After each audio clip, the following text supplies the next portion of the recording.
மத்திய பல்கலைக்கழகம் திருவாரூரில் அமைந்துள்ள இந்த அருமையான பல்கலைக்கழகத்தில் என்னென்ன நல்ல செயல்கள் நடக்கின்றதோ அதையெல்லாம் மக்களுக்கு அழகாக சென்று அடையும்படி நடந்து கொண்டிருக்கும் எங்களுடைய பத்திரிகை நண்பர்களுக்கும் ஊடக நண்பர்களுக்கும் முதலில் துணைவேந்தர் என்ற முறையிலே நான் நன்றியை தெரிவித்துக் கொள்கின்றேன்.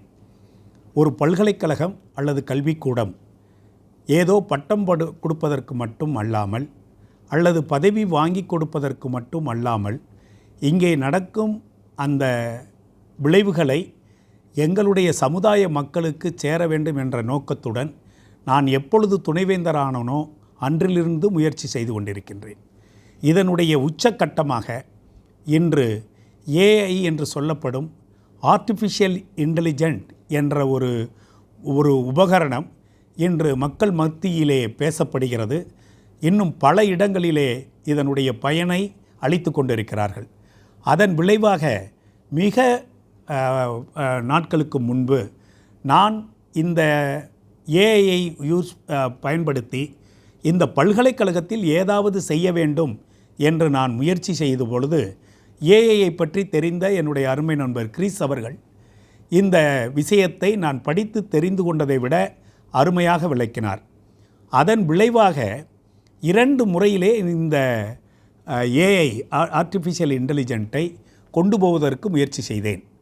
ஒன்று, ஒரு ஆர்டிஃபிஷியல் இன்டெலிஜென்ட் எனப்படுகின்ற அயலாருடைய மூளையை உபயோகப்படுத்துவதற்கு போல் இல்லாமல் நாம் நம்மளுடைய அறிவுத்திறன் என்ன என்பதை முடிவு செய்து அதை ஆர்டிஃபிஷியல் இன்டெலிஜென்ட் மூலம் சரி செய்து அதை பயன்படுத்த வேண்டும் என்பதுதான் என்னுடைய முக்கிய குறிக்கோள்.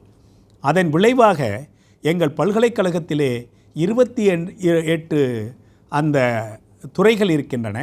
அதிலே இன்று 150க்கும் மேற்பட்ட ஆசிரியர்கள் பயன்படுத்தி கொண்டிருக்கிறார்கள்.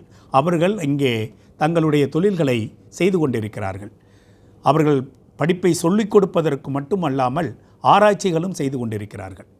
இதன் முக்கிய பங்கமாக நாம் ஒரு படிப்பை கொடுப்பதற்கு முன்னால் அதில் கோர்ஸ் என சொல்லப்படுகின்ற அந்த சிலபஸ் நாம் தயார் செய்ய வேண்டும்.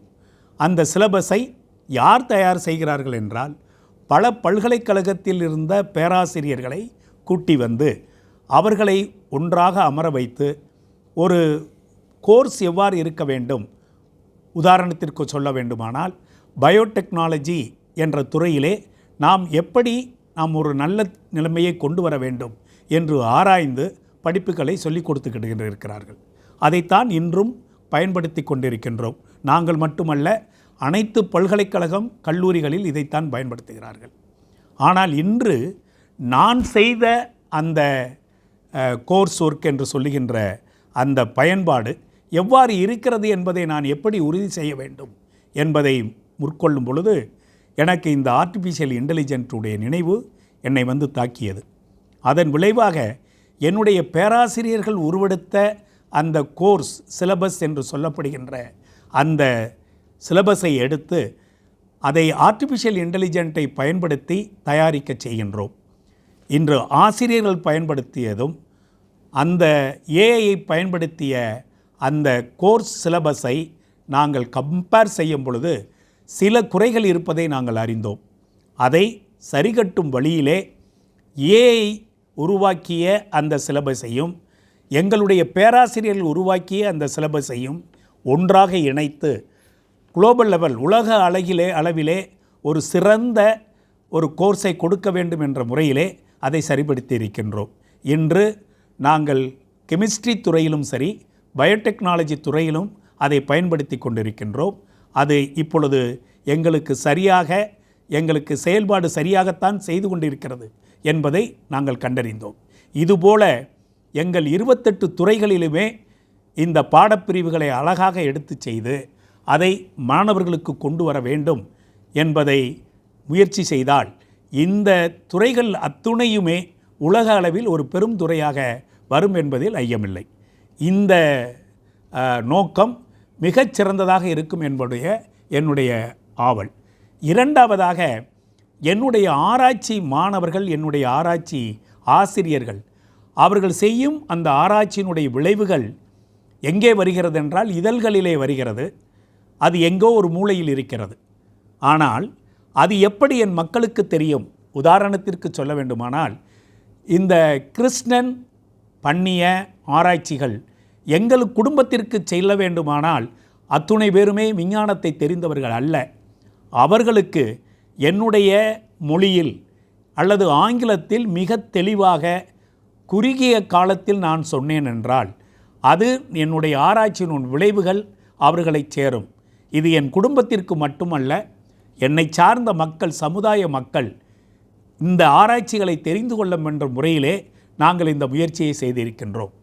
இங்கு என்னதொரு மட்டுமல்ல, 180 ஆசிரியர்களுடைய ஆராய்ச்சியுடைய திறனை ஆங்கிலத்திலும் அல்லது அவர்கள் விரும்பிய மொழியில் எங்களால் மாற்ற முடியும் என்பதை நான் தெளிவாக சொல்லிக் கொள்கின்றேன்.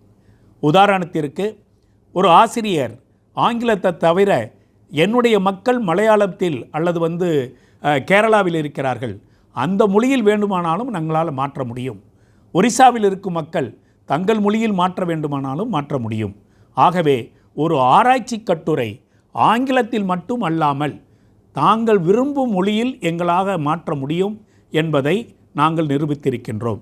இதை தவிர எங்கள் பல்கலைக்கழகத்தில் இருக்கும் ஆராய்ச்சியினுடைய விளைவுகள் தமிழ் மொழியில் மொழிபெயர்க்கப்பட்டு இங்கு இருக்கும் சமுதாய மக்கள், பள்ளியிலிருந்து என் சமுதாயத்தில் வாழும் அத்தனை பேருமே புரிந்து கொள்ளும் விதமாக அதை மாற்ற இருக்கின்றோம்.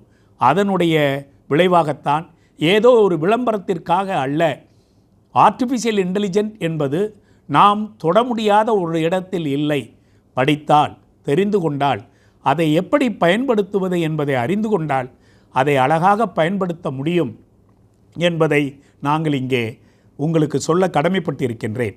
மேலும் இந்த ஏஐ ஆர்டிஃபிஷியல் இன்டெலிஜென்ட்டை கொண்டு வருவதால் விரைவாக ஆராய்ச்சியின் முடிவுகள் மக்களுக்கு கொண்டு செல்ல முடியும்.